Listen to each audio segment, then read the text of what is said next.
More than a year into the COVID-19 pandemic, the state of Texas is no longer mandating masks across the state. Coming up, we'll let you know what Red Raiders think about the huge change in the coronavirus guidelines.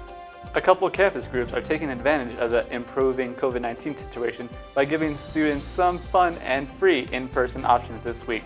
Find out which groups sent some students home with some unique keepsakes next. And the Texas Tech baseball team is on a hot streak after another successful series this week. MCTV's Nathan Lee will be in with a look at highlights from Tech versus Gonzaga, along with a preview of this week's Big 12 basketball tournaments.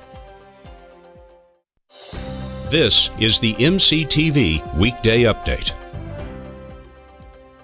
Welcome to the Thursday edition of the MCTV Weekday Update. I'm Berkeley Adams. And I'm Anakin Rayos. Texas is now officially the most populated state in the U.S. to no longer require masks after the state's mandate ended yesterday. The change comes almost 1 year into the COVID-19 pandemic, but Texas is still reporting as many as 5,000 new cases and 200 deaths per day. So did the decision to drop masks come too soon? MCTV's Patricia Perry talked to several people here on campus to see what Texas Tech students and staff think of the change. Governor Greg Abbott just lifted the mask mandate in the state of Texas, meaning Texans no longer have to wear a mask out in public. Abbott is, though, encouraging Texans to practice personal responsibility. What does that look like for students and professors on the Tech campus? Last Friday, Texas Tech announced they would be continuing to require masks as usual. But beyond classrooms and other indoor areas, mask usage will no longer be enforced. Freshman Brooke Barrett has concerns about the removal of the statewide mandate and thinks the change may have come too soon. I don't necessarily believe that it's the right step right now. Overall, the first thing that came to my mind is that we're pretty close to getting a lot of people vaccinated, and I think in the coming weeks or the next few months, most people will have received both doses. And so I think it was kind of a premature decision to end the mask mandate right now instead of later. Many students work on campus and are worried how hard the continued use of masks on campus could be to enforce. Luke Porter works at the rec center and claims it was never easy to begin with and talks about how it concerns him now. Before this, it was hard enough to have people keep their masks on just because it's very hard to do it when you're working out. And now coming Wednesday with the new mask policy, I think it's going to be even harder to have people put on their masks, and it makes sense because the governor's like, you don't have to wear them anymore. I'm trying to get rid of them, and we're saying something different. Although many experts believe the use of masks along with staying home and washing your hands have been an important tools in the fight against COVID-19, there are other health practices that come into play. Dr. Edwards from the Texas Tech Health Sciences Center talks about how not taking care of your health can affect your immune system. Really just maintaining overall health. So taking care of oneself, eating right, taking vitamins, drinking plenty of water, avoiding excessive alcohol use. Alcohol is a known depressant for the immune system. And so you want your immune system, especially during this pandemic, to be as healthy as possible. COVID-19 has been pretty devastating for the majority of us. Most of us are ready to get back to a more normal way of life and hoping for light at the end of the tunnel. But whether or not the discontinuation of masks will help bring back that sense of normality is yet to be seen. For MCTV, I'm Patricia Perry. The choice to end the mask requirement statewide comes as Lubbock County continues to see a decrease in the number of new cases per day. Yesterday, city officials reported only 17 new cases along with 21 new recoveries. With those numbers, Lubbock now only has 170 current active cases, which is more than 100 cases less than just 1 week ago. There was also one additional death reported yesterday afternoon. The Tech campus is seeing even better results in the fight against the coronavirus with only one new case of COVID-19 reported in the last 7 days. As of yesterday, there were 15 currently active cases of COVID-19 in the Tech community, which is down nearly 15 cases from last week. Next week, Texas Tech students will have the chance to cast their vote for the next leaders of the Student Government Association. But unlike most years, there is only one choice for each of the 4 executive positions. Even with the lack of competition, the SGA held their annual executive candidate forum last night in Media and Communication Room 353. The event was a chance for each of the future leaders to tell the student body about their motivations to run for office and the goals and initiatives they hope to accomplish over the next year. One of the things that I struggled with being a Latino is not seeing myself in graduate school and not being able to see beyond just a bachelor's degree. And so one of the initiatives that I want to work on is actually getting graduate students who are from minoritized or traditionally underrepresented organizations or groups and get them to go back into undergrad organizations and inspire them and pull them along and teach them and give them advice on how to actually go to graduate school and enroll in graduate school and what are the different hurdles that they've gone through. I love the work our student government does. I love the work our Senate does. And I love the chance that we have the possibility to facilitate change through the Senate chamber. And so my goal is to support our student senators to make sure that they have all of the resources and connections they need in order to be as successful as possible and ensure not only that their success happens, but that every student on campus has a similar experience or an experience that is as great for them as mine has been.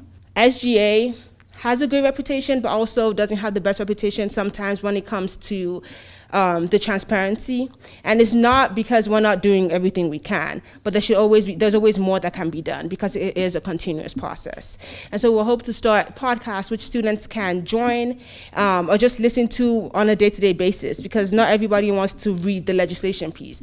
But as college students, as people within our age brackets, a lot of people are always on their phones. So why not listen to the podcast on your way to or from school and just have an opinion? Where I find my responsibility in this role is to advocate for students and to be the mediation between faculty, staff, administration, and the students themselves.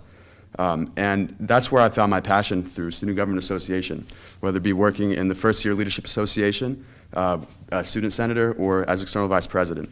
I love Student Government Association because we are established under the fundamentals of democracy, and that instead of allowing the things that make us different and unique to polarize us and to make us different, we find ways to embrace those things. And because I truly believe that when we do embrace our differences, life is not only better, but it's easier. If you didn't have a chance to watch last night's forum live, you can view the entire broadcast by visiting the SGA Facebook page by searching the handle TTUSGA. And next week, you can make your voice heard during the annual SGA elections. Voting will open on Tuesday, March 16, and the polls will close on Wednesday evening. Along with each of this year's executive candidates, students will also have the chance to vote on senator candidates from each of the university's 10 colleges, the law school, and the graduate school. To cast your vote, just head to ttu.edu/vote next week. With COVID-19 numbers on the decline and some restrictions coming to an end, the Tech campus is starting to feel a little more normal this spring.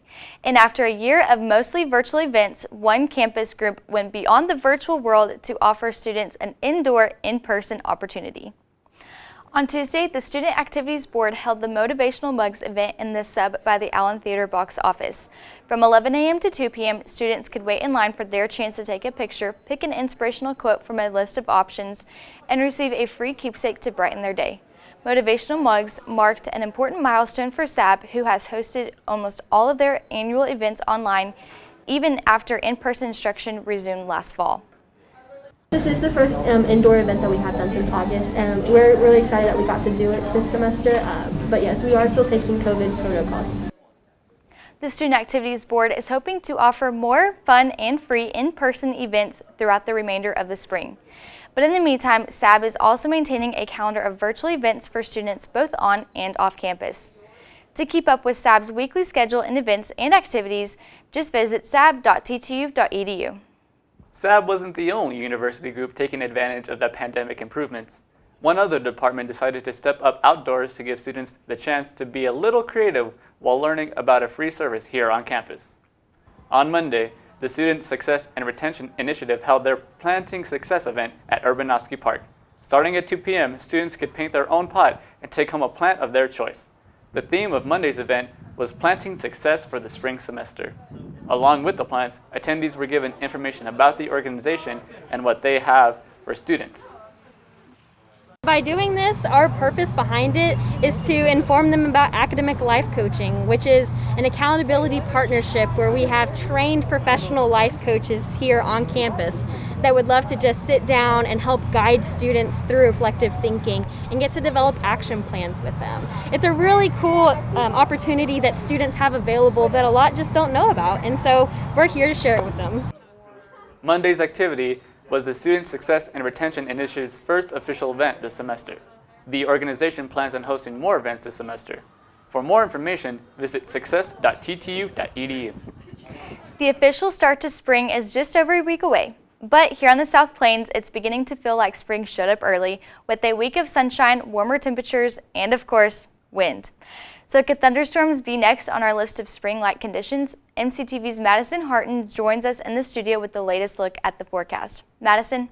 Thanks, guys. Well, it is true. Here on the South Plains, it is starting to feel a little bit more like spring out there. And of course, spring here on the South Plains does not mean all sunshine and rainbows.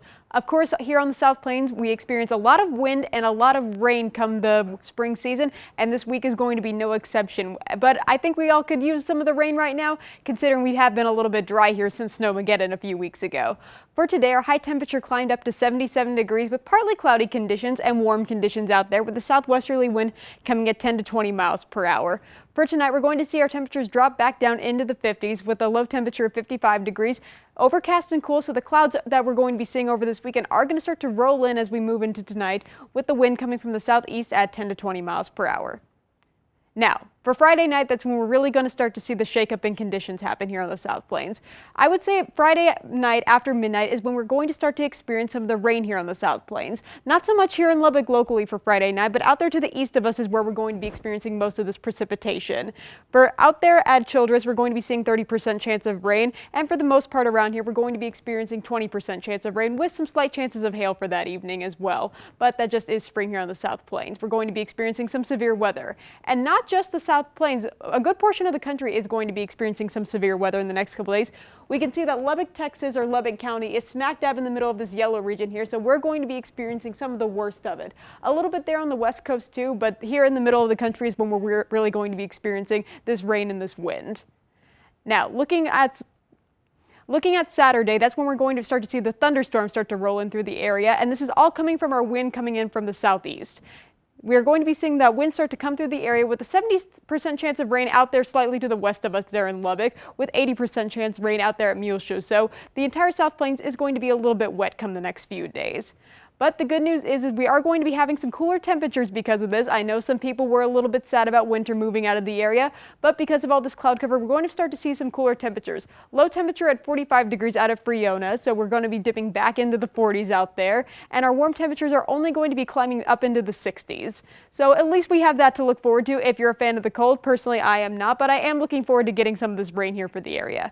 Bringing it back into Lubbock locally, we can see that for Friday we have a high of 74 degrees, low of 55, and a southerly wind coming at 10 to 20 miles per hour with a 20% chance of precipitation, but I don't expect that to happen until later in the day, probably in the afternoon or more likely after midnight, like I said.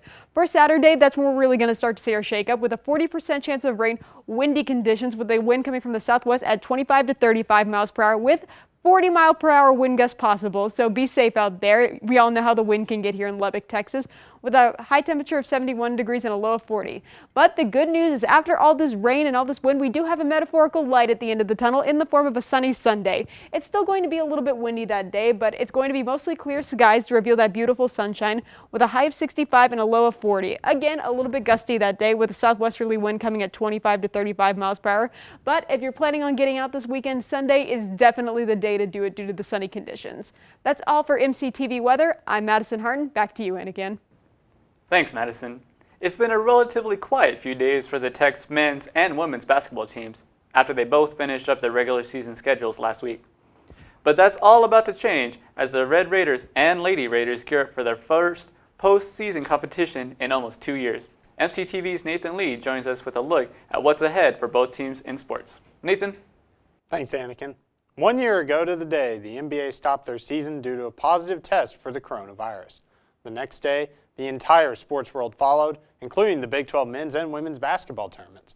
On the men's side, Texas Tech and Texas were warming up for their game before the Big 12 tournament was postponed.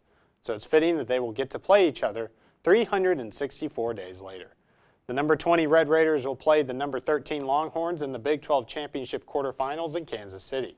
Tip-off will be at 8:30 p.m. on ESPN2, and the winner will play either Kansas or Oklahoma. On the women's side, the Lady Raiders will play the Kansas State Wildcats in the first round of the Big 12 Championship in Kansas City. Coverage begins at 8 p.m. on Big 12 Now on ESPN+, and the winner will play number 17, West Virginia. The number 9 Tech baseball team entered Wednesday hoping to sweep their 2-game series against the Gonzaga Bulldogs at Dan Law Field. In the bottom of the second inning, Michael Spellacy threw a bit of a wild pitch, and Cody Masters took advantage, sliding into home to put the Red Raiders up 2-1. Then in the bottom of the third, a missed pickoff to first base allowed Kyle Conley to move to third, and Kurt Wilson drove him in with a single to put the Red Raiders up 3-1. The Red Raiders couldn't quite hold on though. In the top of the sixth, Grayson Sterling hit a 2-run RBI single to tie the game at 3 apiece. But in the bottom of the eighth, Jace Young got it done when it counted most, as he hit a deep 2-run RBI double that put the Red Raiders back on top, and they went on to win 5-4. The Red Raiders have not lost since losing all 3 games in the College Baseball Showdown, and they are still undefeated against unranked teams. They will continue their 12-game homestand against the Yukon Huskies on Friday at 6:30 p.m. TV coverage will be on Big 12 Now on ESPN+. Quarterback Dak Prescott signed a 4-year, $160 million deal on Monday to sign with the Dallas Cowboys for the foreseeable future. The contract includes $126 million in guaranteed money and a $66 million signing bonus, the largest in NFL history.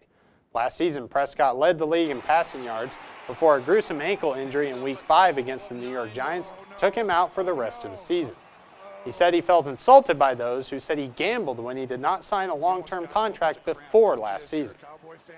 And I'll say it again, I mean, I'm insulted when people say I gambled, because you get out what you put into something, and as I said, I've given so much and I'm going to continue to give, and that's how you reap the reward. So. Prescott became the Cowboys' starting quarterback as a rookie and has never looked back, winning Offensive Rookie of the Year in 2016.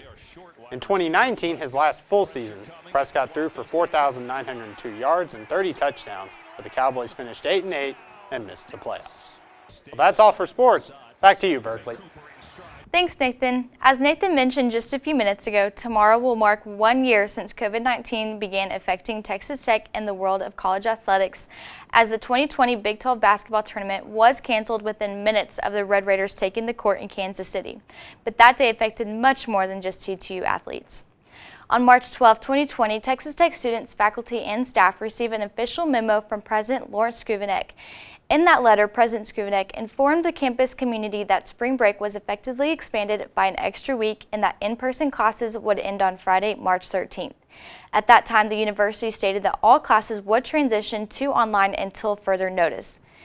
But as we all learned, classes would not meet again on campus until the second summer session.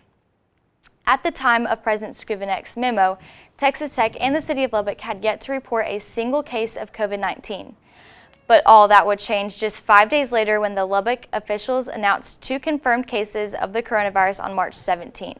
The first 2 cases included one Tech student who had returned from a study abroad trip after the university worked to have all students back in the USA as quickly as possible. So Berkeley, can you believe it's been a full year since COVID-19 began affecting Texas Tech?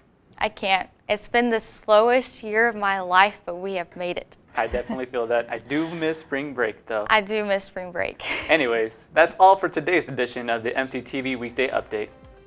Thanks so much for joining us, and be sure to check ttuhub.net every day for more news. We'll see you next week.